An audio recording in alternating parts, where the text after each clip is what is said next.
নমস্কার বন্ধুরা, ময়ের হেসেলে আপনাদের সবাইকে স্বাগত। আজকের রেসিপি সবেদার মিল্কশেক। প্রথমে সবেদাগুলোকে পরিষ্কার করে ধুয়েছি। 3টে শুধু উপকরণ লাগবে, সবেদা, দুধ আর চিনি। চিনি আমি এখানে একটা ছোট্ট বাটিতে কিছুটা নিয়েছি, কিন্তু আমার মনে হয় এতটা লাগবে না। আচ্ছা, দেখা যাক।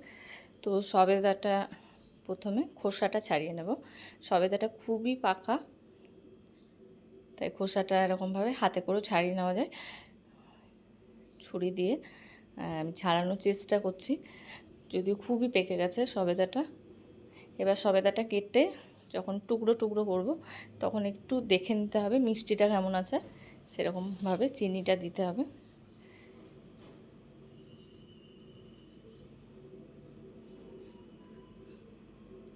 তিনটে সবেদা নিয়েছি আমি এখানে 1 গ্লাস মিল্কশেক বানানোর জন্য।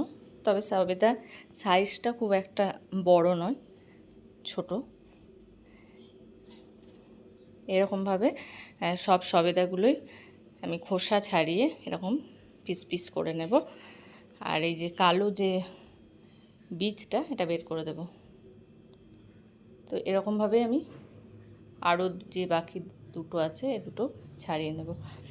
গরমের মধ্যে এই যে প্রচণ্ড একটা গরম, সবসময় আমাদের ঠান্ডা জিনিস খেতে ইচ্ছে করে। তো সবসময় বাচ্চাদেরকে তো বাইরে বাজারের কোল্ড ড্রিঙ্কস দেওয়া উচিত না। তো এরকমভাবে যদি মিল্কশেক বানানো যায় বাড়িতে, তাহলে মন্দ হয় না, বলুন। আর এখন বাজারে প্রচুর সবেদা, খুব মিষ্টি মিষ্টি সবেদা পাওয়া যাচ্ছে। তো এরকমভাবে সবেদার মিল্কশেক বানাতে পারেন।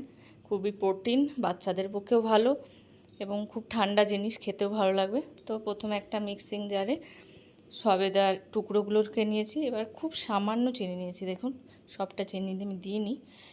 এবার যে ফোটানো দুধ ছিল, দুধটা দিয়েছি। অবশ্যই দুধটা রুম টেম্পারেচারে থাকবে, গরম থাকবে না। এবার এটাকে একটা পেস্ট বানিয়ে নিয়েছি। হয়ে গেছে সবেদার মিল্কশেক। এবার এখানে একটা কথা বলা দরকার, যেটা হচ্ছে আমি কিন্তু দুধটা ঠান্ডা করিনি বা বরফ মেশাইনি। এখানে ইচ্ছে করলে আপনারা যাতে সাথে সাথেই খেয়ে নেন, তাহলে একটু বরফ দিয়ে দেবেন দুধের সাথে। কিন্তু আমি এটা একদম পিওর রাখতে চেয়েছি, কোনো রকম জল ব্যবহার করতে চাইনি, ওর জন্য কোনো রকম বরফ দিইনি। আমি এটা বানানোর পর 30 মিনিট মতো ফ্রিজে রেখে দিয়েছিলাম, তাহলে একদম ঠান্ডা ঠান্ডা কুলকুল সবেদা মিল্কশেক তৈরি হয়ে যাবে এবং খেতে খুবই টেস্টি অ্যান্ড হেলদি। বাচ্চারা অবশ্যই খাবে। বাচ্চাদেরকে বাজার থেকে সবসময় কোল্ড ড্রিঙ্কস, আইসক্রিম না কিনে এরকমভাবে মিল্কশেক বানিয়ে খাওয়ান, খুব ভালো লাগবে। ভিডিওটি ভালো লাগলে লাইক করবেন, শেয়ার করবেন, রেসিপিটি অবশ্যই